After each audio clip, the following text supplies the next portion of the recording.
الحمدللہ رب العالمین والصلاة والسلام علی رسولہ الکریم وعلی آلہ وصحبہ اجمعین، اما بعد، اعوذ باللہ من الشیطان الرجیم، بسم اللہ الرحمن الرحیم، الف لام میم، ذالک الکتاب لا ریب فیہ ہدی للمتقین،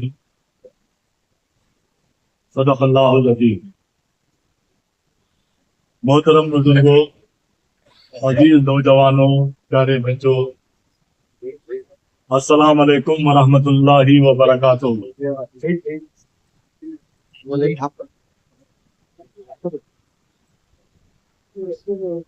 آج کا عنوان ہے عظمت-e-Quran۔ میں نے قرآن پاک کی سورہ بقرہ کی ابتدائی آیت تلاوت کی ہے، اس میں اللہ تعالیٰ فرماتا ہے ذالک الکتاب لا ریب فیہ، اس کتاب میں، قرآن کریم میں شک کرنے کی کوئی بات ہی نہیں ہے، اور یہ کتاب متقی اور پرہیزگاروں کے لیے ہے۔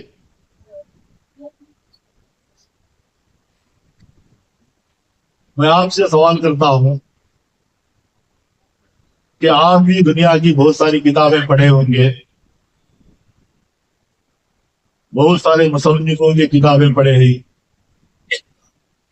بہت سارے شاعروں کی کتابیں بھی پڑھی ہوئی، بہت سارے سائنٹسٹ اور فلاسفرز کی کتابیں بھی پڑھیں گی،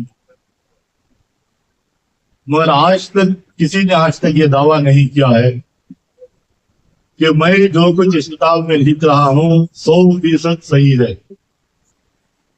آج تک کسی نے دعویٰ نہیں کیا، اور آئندہ قیامت کی صبح تک کوئی سائنٹسٹ ہو یا فلاسفر ہو، کوئی رائٹر ہو، بڑے سے بڑا رائٹر ہو، بڑے سے بڑا مصنف ہو، دعویٰ کر ہی نہیں سکتا، کیونکہ ایک سائنٹسٹ جب یہ بیان کرتا ہے تو دوسرا سائنٹسٹ 5 6 سال 10 سال کے بعد آ کر وہ دوسرا جو ہے اس کے تھیوریز کو ریکسپلین کر دیتا ہے۔ مگر قرآن پاک کا آخر جو ہے وہ اللہ تعالیٰ ہے، اس لیے اللہ تعالیٰ فرما رہا کہ الف لام میم ذالک الکتاب لا ریب فیہ، اس کتاب کے اندر کوئی ڈاؤٹ کرنے کی بات بھی نہیں ہے، کوئی شک کرنے کی کوئی گنجائش ہی نہیں ہے، اور یہ کتاب ہے متقی اور پرہیزگار لوگوں کے لیے۔ قرآن پاک کو اللہ تعالیٰ فرماتا ہے قرآن پاک کے اندر الفرج کی آیت نمبر 21 اور 22 کے اندر بل هو قرآن مجید فی لوح محفوظ، ہم نے قرآن پاک کو آلریڈی ریکارڈ کر دیا ہے لوح محفوظ میں۔ یہ قرآن پاک بلند اور پائے کی کتاب ہے، فی لوح محفوظ۔ دنیا میں نازل کرنے سے پہلے اس کتاب کو آسمانی دنیا کے اندر لوح محفوظ میں دنیا پیدا ہونے سے پہلے ہی یہ ریکارڈڈ ہے، بل ہوا قرآن مجید فی لوح محفوظ۔ اور یہ کتاب کے وزن کو، اس کے ویٹیج کو خود قرآن پاک نے کیا بیان کیا ہے؟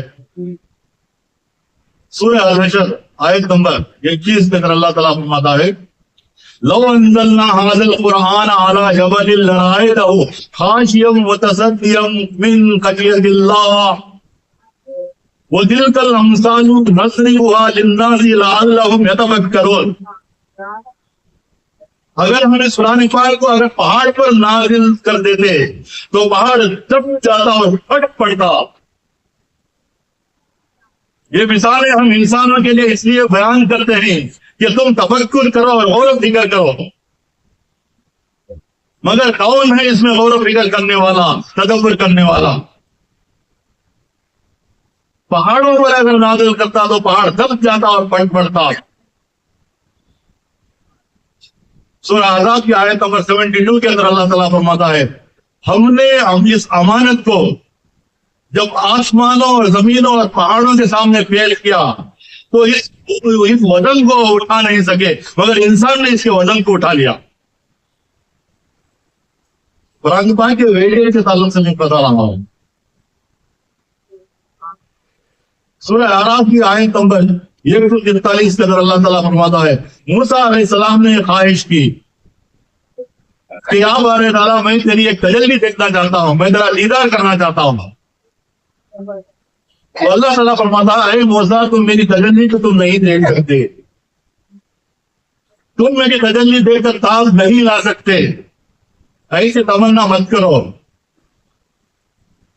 مگر پھر لا کر اللہ تعالیٰ نے ان کی بات سن لیا اور کہا کہ اے موسیٰ ایک کام کرو کہ اس پہاڑ کی طرف جو ہے نا دیکھو، صرف میں ایک تجلی جو ہے نا پہاڑ پر ڈالوں گا، اگر وہ پہاڑ پر جو تجلی جو پڑتی ہے اس کو دیکھ کر اگر تم پھیل جاؤ تو پھر میرا دیدار کرنا، پھر مجھے دیکھنے کی تمنا کرنا۔ اللہ تعالیٰ اپنی تجلی اپنی دیدار کی ایک کرن جو پہاڑ پر ڈالتا ہے تو پہاڑ ریزہ ریزہ ہو جاتا ہے اور حضرت موسیٰ علیہ السلام بے ہوش ہو کر گر جاتے ہیں۔ یہ واقعہ ہے سورہ اعراف کی آیت نمبر 143 میں اللہ تعالیٰ فرماتا ہے۔ تو کلام اللہ بھی جو ہے اللہ تعالیٰ کی صفت ہے، یہ قرآن پاک بھی اللہ تعالیٰ کا جو ہے نا یہ صفت میں ہے کلام اللہ، یعنی اللہ تعالیٰ کی کتاب، اور یہ کتاب سارے انسانوں کے لیے آئی ہے۔ عام طور پر ہم سمجھتے ہیں کہ مسلمانوں کے لیے آئی ہے، پورے قرآن پاک میں اللہ تعالیٰ فرماتا ہے کہ سارے انسانوں کی کتاب ہے۔ سورہ بقرہ کی آیت نمبر 185 میں اللہ تعالیٰ فرماتا ہے شہر رمضان الذی انزل فیہ القرآن ھدی للناس وبینات من الہدی والفرقان۔ ہم نے رمضان کے مہینے میں اس قرآن پاک کو نازل کیا جو سارے انسانوں کے لیے ہدایت ہے اور ایسی آیات پر مشتمل ہے جو حق کیا ہے اور باطل کیا ہے اس کا حق کھول کھول کے رکھ دینے والی آیات اس کتاب کے اندر موجود ہے۔ مختلف آیاتوں میں اللہ تعالیٰ فرماتا ہے قرآن پاک کی یہ سارے انسانوں کے لیے کتاب آئی ہے۔ سورہ انبیاء کی آیت نمبر 160 میں اللہ تعالیٰ فرماتا ہے وَمَا أَرْسَلْنَاكَ إِلَّا رَحْمَةً لِلْعَالَمِينَ، اے نبی صلی اللہ علیہ وسلم ہم نے آپ کو سارے جہانوں کے لیے بھیجا ہے۔ جب نبی کریم صلی اللہ علیہ وسلم سارے انسانوں کے لیے آئے ہیں تو یہ کتاب قرآن پاک بھی سارے انسانوں کے لیے ھدی للناس، تو یہ کتاب ہے۔ یہ کتاب کو اللہ تعالیٰ نے آسان بنایا، یہ سب سے بڑا موجودہ ہے، اللہ کے رسول صلی اللہ علیہ وسلم کا سب سے بڑا موجودہ ہے کہ اس کتاب کو اللہ تعالیٰ نے آسان بنایا۔ آسان بنانے کی وجہ سے ہزاروں لاکھوں کروڑوں کے لوگ جو ہے نا اس کو بیہارٹ کر سکتے ہیں۔ دنیا کے اندر کوئی کتاب کو بھی ہم بیہارٹ نہیں کر سکتے سوائے قرآن پاک۔ یہ بہت بڑا موجودہ ہے۔ سورہ عنکبوت میں پوچھا گیا نبی کریم صلی اللہ علیہ وسلم کو اے نبی صلی اللہ علیہ وسلم ہم کو آپ ایک موجودہ دکھائیں تاکہ اس موجودے کو دیکھ کر ہم آپ پر ایمان لائیں گے۔ سورہ عنکبوت کی آیت نمبر 50 میں پوچھا گیا، اس کا جواب سورہ عنکبوت کی آیت نمبر 51 میں اللہ تعالیٰ فرماتا ہے کہ اے نبی صلی اللہ علیہ وسلم کیا ان لوگوں کے لیے یہ کافی نہیں ہے کہ ہم نے آپ کو قرآن پاک جیسا موجودہ عطا کیا ہے؟ میراکل آفی میراکل اس قرآن پاک کی سورہ عنکبوت کی آیت نمبر 51 کی روشنی میں اللہ کے رسول صلی اللہ علیہ وسلم کا سب سے بڑا موجودہ جو ہے وہ قرآن پاک۔ اس سے پہلے جو موجودہ جو پیغمبروں کو دیے گئے وہ وقتیات تھے۔ اگر آپ چاہیں گے کہ حضرت موسیٰ علیہ السلام کا موجودہ دیکھنا چاہتا ہوں تو آپ دیکھ نہیں سکتے، کیونکہ وہ عطا کا معجزہ وقتیہ تھا. اگر آپ حضرت ابراہیم علیہ السلام کا معجزہ دیکھنا چاہیں تو آپ اب دیکھ نہیں سکتے کیونکہ وہ معجزہ وقتیہ تھا. حضرت عیسیٰ علیہ السلام کا معجزہ اگر دیکھنا چاہیں تو آپ دیکھ نہیں سکتے کیونکہ وہ بھی وقتیہ تھا. مگر قرآن پاک جو ہے نا وہ قیامت کی صبح تک اور اس کے بعد بھی آخرت میں بھی رہنے والی کتاب ہے. اس کتاب کو چیلنج کیا کفار مکہ نے کہ اے نبی صلی اللہ علیہ وسلم ہم بھی قرآن پاک جیسا کلام بنا کر پیش کریں گے. عربستان کے اندر بہت بڑے بڑے شاعر تھے. وہ اپنی عربی زبان کی فصاحت اور بلاغت پر ان کو ناز تھا. انہوں نے چیلنج کیا کہ آپ کیا بنائیں گے ہم بھی بنا کر پیش کریں گے. تو ان کو 5 جگہوں پر اللہ تعالیٰ نے چیلنج کیا ہے. وہ بڑے بڑے شاعر جو نہیں جو عربی زبان کی فصاحت اور بلاغت پر ان کو ناز تھا ان کو 5 جگہوں پر قرآن پاک کے اندر چیلنج کیا ہے. یہ جگہ سورہ بقرہ کی آیت نمبر 23 اور 24 میں اللہ تعالیٰ فرماتا ہے وَإِن كُنتُمْ فِي رَيْبٍ مِّمَّا نَزَّلْنَا عَلَىٰ عَبْدِنَا فَأْتُوا بِسُورَةٍ مِّن مِّثْلِهِ وَادْعُوا شُهَدَاءَكُم مِّن دُونِ اللَّهِ إِن كُنتُمْ صَادِقِينَ فَإِن لَّمْ تَفْعَلُوا وَلَن تَفْعَلُوا فَاتَّقُوا النَّارَ الَّتِي وَقُودُهَا النَّاسُ وَالْحِجَارَةُ وَأُعِدَّتْ لِلْكَافِرِينَ. اگر تم شک کر رہے اس قرآن پاک میں جو ہم نے اپنے بندے اور رسول محمد صلی اللہ علیہ وسلم پر نازل کیا ہے تو بلا لاؤ تمہارے سارے معبودوں کو سارے گواہوں کو اور بنا ڈالو قرآن پاک جیسی ایک سورت. اگر تم اپنے دعوے میں سچے ہو تم ایسا نہیں کر سکتے. یقیناً ایسا ہرگز نہیں کر سکیں گے. یہ قرآن پاک کا اسٹینڈنگ چیلنج ہے.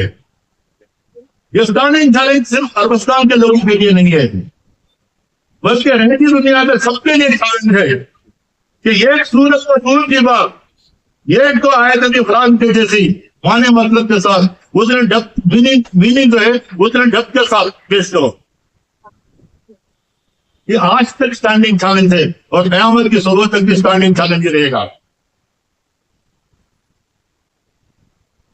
آج جو ہے سائنٹیفک دور ہے. قرآن پاک کے اندر 1000 سے زیادہ آیتیں سائنس کے تعلق سے نہیں. سائنٹسٹ کو بھی کئی جگہوں پر اللہ تعالیٰ نے قرآن پاک کے اندر چیلنج کیا ہے. سورہ حامی مسجدہ آیت نمبر 53 کے اندر پیور سائنٹسٹ کو چیلنج ہے. سنوریہم آیاتنا فی الآفاق وفی انفسہم حتی یتبین لہم انہ الحق. ہم نے آسمانوں اور زمینوں کے اندر ایسی چیزیں ایسی نشانیاں پھیلا دی ہیں اور خود تمہارے باڈیز کے اندر تمہارے جسموں کے اندر ایسی چیزیں پھیلا دی ہیں کہ آخر کار منکرین آپ مان لیں گے کہ قرآن پاک بڑا ہے.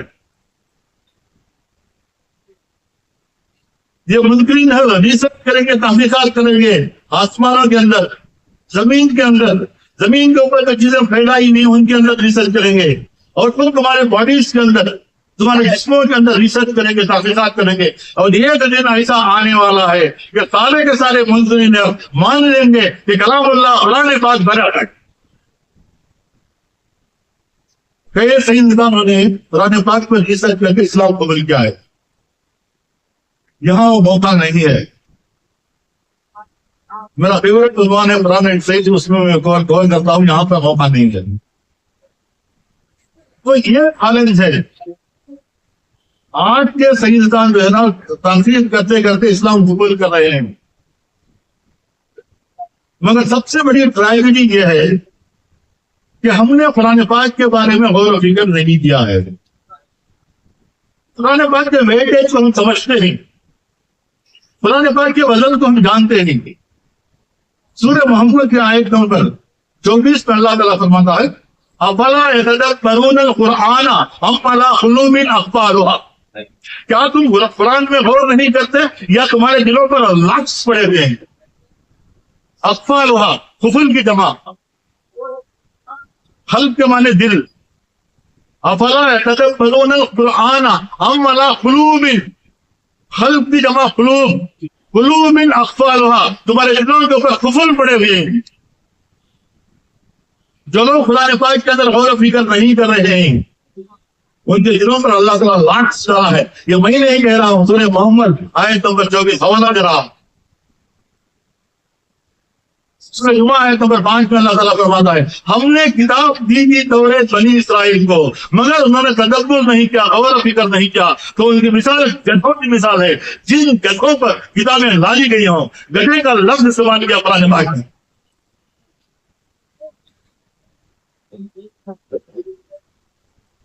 ہم اس شک میں مبتلا نہ ہوں کہ وہ تو بنی اسرائیل کو بولا تھا، ہمنا نہیں کر بلکہ ہمنا بھی بول پائے۔ سورہ محمد کی آیت نمبر 38 میں اللہ تعالیٰ فرماتا ہے اگر تم اس کام کو چھوڑو گے تو تمہاری جگہ ہم دوسری قوم کو لے آئیں گے اور وہ تم جیسے نہ ہوں گے۔ میں ڈاکٹر بلال فلپس کو لے کر آؤں گا، ڈاکٹر مریض بکالے کو لے کر آؤں گا، وہ کام کریں گے، مجھے مسلمانوں کی ضرورت نہیں ہے، میں مسلمانوں کا محتاج نہیں ہوں۔ یہ اللہ تعالیٰ فرما رہا ہے میں تمہاری جگہ دوسری قوم کو لے آؤں گا اور وہ کام کریں گے، وہ قرآن پاک کا پیغام پہنچائیں گے۔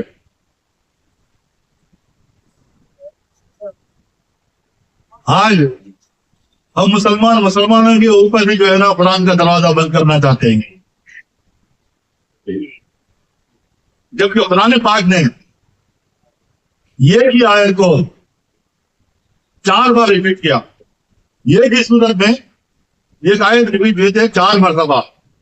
سورہ قمر آیت نمبر 17، سورہ قمر آیت نمبر 22، سورہ قمر آیت نمبر 35 اور سورہ قمر آیت نمبر 40۔ وَلَقَدْ يَسَّرْنَا الْقُرْآنَ لِلذِّكْرِ فَهَلْ مِن مُدَّكِرٍ، ہم نے قرآن پاک کو آسان بنایا، کون ہے جو اس قرآن سے نصیحت حاصل کرنے والا؟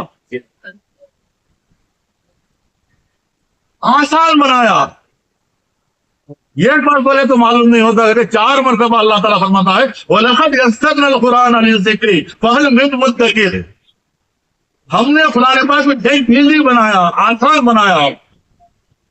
اگر آسان نہ بناتا تو ہزاروں لاکھوں کروڑوں کے لوگ جو ہے نا وہ قرآن پاک کو بہاٹ نہیں کر سکتے تھے۔ تو ضرورت اس بات کی ہے کہ آج جو ہے امت مسلمہ ڈیسائیڈ کریں کہ ہم قرآن پاک کے بارے میں غور و فکر کریں گے۔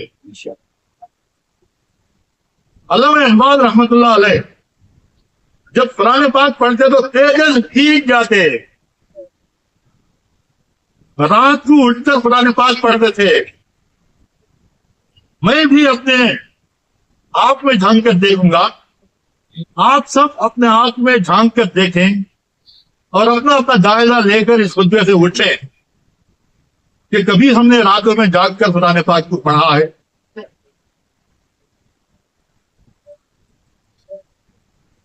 سوال لے کر اٹھنا ہے۔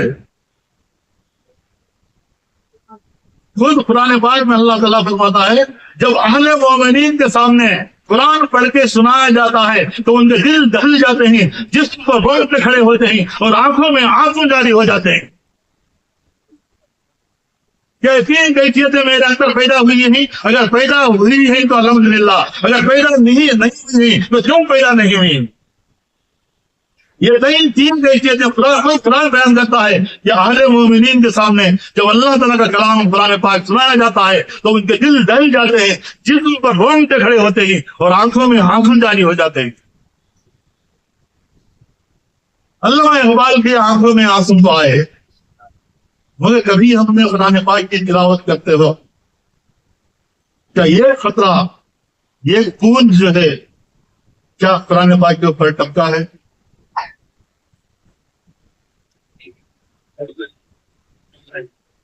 قرآن میں ہو غوطہ زن اے مرد مسلمان، اللہ کرے تجھ کو عطا عزت کے ساتھ۔ علامہ اقبال نے کہا یہ قرآن پاک کے اندر ڈائیو لگا، غوطہ لگا، قرآن میں ہو غوطہ زن اے مرد مسلمان، اللہ کرے تجھ کو عطا عزت کے ساتھ۔ جتنا جتنا قرآن پاک کے اندر تو ڈائیو لگاتا، غوطہ لگاتا، اتنا تیری پرسنالٹی کے اندر، اتنی تیری شخصیت کے اندر جو ہے نا نکھار پیدا ہوتا، تیرے اخلاق کے اندر جو ہے نا نکھار پیدا ہوتا ہے۔ تیرے ضمیر پہ جب تک نہ ہو نزول کتاب، گرہ کشا ہے نہ راضی نہ صاحب کشا۔ ہمارے ضمیر کو جھنجھوڑنا، جب قرآن پاک ہمارے ضمیر کو نہیں جھنجھوڑتا تو ہم کیسے معلوم کر سکتے ہیں اللہ تعالیٰ کے کیا احکامات ہیں؟ اس میں کٹ جائے تو کوڑی بھی نہیں دام تیرا، قدر و قیمت تیری قرآن سے وابستہ ہے۔ وہ زمانے میں معزز سے مسلمان ہو کر اور تم خوار ہوئے تاریخ قرآن ہو کر۔ قرآن کو ہم نے اوپر اٹھا کر رکھ دیا، طاق میں رکھ دیا۔ مولانا ابوالکلام آزاد کو رمضان مبارک کی طاق رات میں بلایا گیا، ہزاروں کا ہجوم تھا۔ مولانا نے کہا، انہوں نے دیکھا کہ لائٹنگ ارینجمنٹ تھا، پینڈال تھا، سب کچھ تھا، ہزاروں کا مجمع تھا، ایجوکیشن منسٹر بھی تھے، وہ رمضان کی طاق رات میں بلایا گیا۔ مولانا نے کہا، ماشاء اللہ ماشاء اللہ ماشاء اللہ، مسلمان تو طاق راتوں کا بہت ہی اچھے پیمانے پر اہتمام کرتے ہیں، مسلمان طاق رات مناتے کیوں ہیں؟ سارا مجمع خاموش، ہزاروں کا مجمع خاموش مولانا کے سوال کو۔ مولانا نے کہا، مسلمان طاق رات اس لیے مناتے ہیں کہ اللہ تعالیٰ نے اپنی مقدس کتاب قرآن پاک کو اس طاق رات میں اتارا، اس طاق رات میں اتارنے کی وجہ سے اس طاق رات کی فضیلت ہے، ورنہ اس طاق رات کی کوئی اہمیت نہیں۔ پھر مولانا نے کہا، مسلمانوں کی غفلت حیرت انگیز، مسلمانوں کی ماتم گدا، مسلمان طاق رات کو مناتے ہیں، مگر جو کتاب مقدس کتاب کو اللہ تعالیٰ نے اس طاق رات میں اتارا، اس کو اٹھا کے طاق میں رکھ دیا۔ اگر مسلمان قرآن پاک سے وابستگی قائم کیے ہوتے، اگر مسلمان قرآن پاک سے رشتہ جوڑے ہوتے، تو مسلمانوں کی ہر رات لیلۃ القدر ہو جاتی، مسلمانوں کی ہر رات طاق رات ہو جاتی۔ مولانا ابوالکلام آزاد نے ہماری رکتی رہ پر ہاتھ رکھا ہے۔ آج سب سے بڑی ٹریجڈی یہ ہے کہ ہم نے غور و فکر دور کی بات، تلاوت کو بھی ہم نے کسے کچھ ڈال دیا ہے۔ تو ہی نادا چند کلیوں پر قناعت کر گیا، ورنہ گلشن میں علاج تنگی دامہ بھی ہے۔ اے نادان، اے کمزل، تو گیا باغ کو، ہر ایک ٹائپ کے فلوس تھے، ہر ایک ٹائپ کے پھول تھے، مگر یہ تیری نادانی، یہ تیری کمزوری، چند کلیوں پر تو نے اجتماع کر گیا، خالی چند کلیاں تو توڑ لے کے آ گیا۔ سمندر تجھے دریا دینے کے واسطے تیار تھا، مگر اے نادان، تیری نادانی ہے کہ چند خبروں پر اکتفا کر گیا۔ یہ ہندوؤں کی کتاب ہے، یہ مردوں کی کتاب نہیں ہے۔ مائیکل ہارٹ اپنی کتاب کے اندر لکھتا ہے، 23 سال کے اندر جو بڑا انقلاب آیا، حضور اکرم صلی اللہ علیہ وسلم سے پہلے بھی اتنا بڑا انقلاب نہیں آیا تھا، اور رہتی دنیا سے انقلاب ایسا نہیں آئے گا اس قرآن پاک کے ذریعے سے 23 سال کے اندر۔ مگر آج وہ انقلاب کیوں نہیں آ رہا ہے؟ سب سے بڑی وجہ یہی ہے کہ ہم نے قرآن پاک میں غور و فکر اور تدبر کرنا چھوڑ دیا ہے، جبکہ ہماری ذمہ داری یہ تھی کہ اللہ تعالیٰ نے یہ فرماتا ہے کہ کنتم خیر امۃ اخرجت للناس تأمرون بالمعروف وتنهون عن المنکر وتؤمنون باللہ۔ تم بہترین امت ہو جو سارے انسانوں کے لیے اٹھائی گئی ہو، تمہارا کام یہ ہے کہ تم بھلائی کی طرف بلانے والے اور برائی کو روکنے والے اور اللہ پر ایمان رکھنے والے، یہ میری اور تمہاری ذمہ داری ہے۔ حجۃ الوداع کے آخری الفاظ کہہ کر میں اپنی بات کو ختم کرتا ہوں۔ آخری خطبہ اللہ کے رسول صلی اللہ علیہ وسلم کا، حضرت حضور اکرم صلی اللہ علیہ وسلم کا حجۃ الوداع، جو حاجی حج کو جا کر آتے ہیں، اگر وہ ایک جملے پر عمل کر رہے تھے تو کافی تھا۔ 15-16 پوائنٹ تھے حجۃ الوداع کے، اس میں نبی کریم صلی اللہ علیہ وسلم کے زبان مبارک سے نکلے ہوئے آخری الفاظ ہیں، اس کے بھی آخری الفاظ ہیں۔ کیا مہینے 1,24,000 سے زیادہ، 1,40,000، 1.5 لاکھ کا مجمع ہے، کیا میں نے آپ کے سامنے اسلام کے پیغام کو پہنچایا ہے یا نہیں؟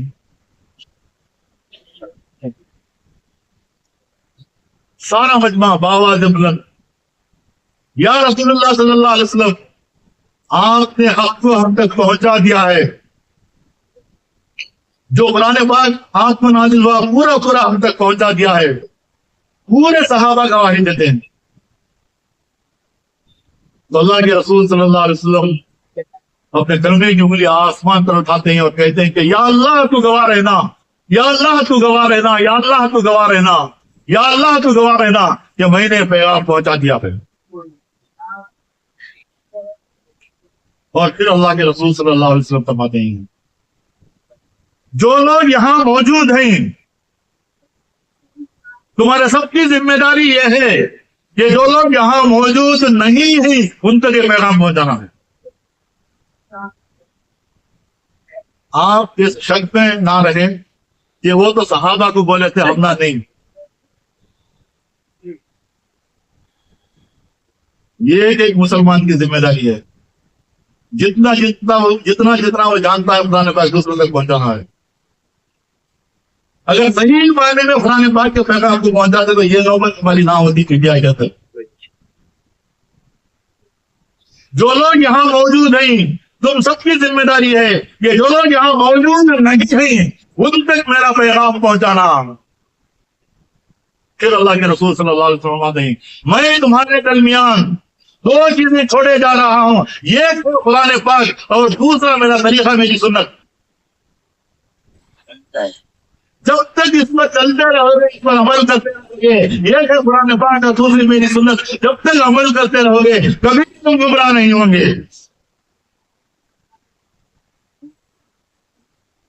یہ سننا تھا کہ صحابہ دنیا کے چپے چپے میں، دنیا کے گوشے گوشے میں پھیل گئے۔ وتھ ریکارڈ کیرلا بارڈرز پر جو ہے 32 صحابہ اور تابعین مدفون ہے کیرلا بارڈرز۔ یوروپین میں تو نہیں آئے تھے۔ ان صحابہ اور تابعین کو معلوم تھا کہ مکے کی مسجدوں میں اور مدینے کی مسجدوں میں نماز پڑھنے کا کتنا بڑا ثواب ہے۔ ان صحابہ کو یہ بھی معلوم تھا کہ مکے کی مسجدوں میں اور مدینے کی مسجدوں میں نماز پڑھنے سے بھی بڑا ثواب جو ہے نا وہ دعوت دین ہے۔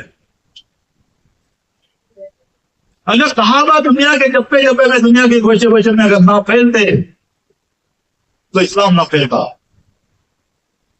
یہ اللہ کے رسول صلی اللہ علیہ وسلم کا معجزہ ہے کہ پورے دنیا کے اندر پھیل گئے، افغانستان کے بارڈرز کو آ گئے، ملیشیا کو چلے گئے، انڈونیشیا کو چلے گئے، کہاں کہاں چلے گئے صحابہ۔